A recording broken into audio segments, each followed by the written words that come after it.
Hello మామ, నమస్తే. ఈరోజైతే రవ్వ చేపల కోసం వల వేస్తే 4 అంటే 4 చెప్పలే పడ్డాయి. మా సైడ్ అయితే వాటిని చెప్పలంటారు. కొన్ని చోట్ల గొరకని, కొన్ని చోట్ల జిలేబీలని, కొన్ని చోట్ల చైనా పాపలెట్ అని కూడా అంటారంట మామ.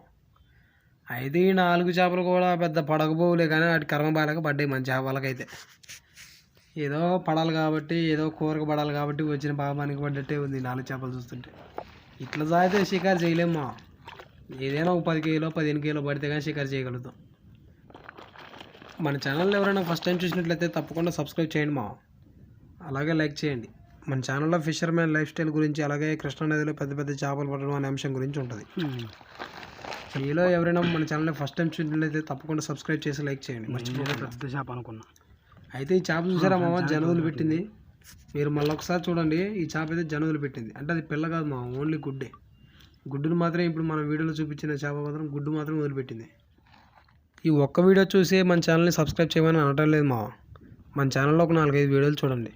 మీకు నచ్చినట్లయితే, కొంచెం మీకు యూజ్ఫుల్ అనిపించినట్లయితే తప్పకుండా లైక్ చేసి సబ్స్క్రైబ్ చేయండి. ఒక్కనే వీడియో తీసుకుంటూ చేపను తీయాలంటే కొంచెం ఇబ్బంది ఉంది మా, కొంచెం అడ్జస్ట్ కాండి.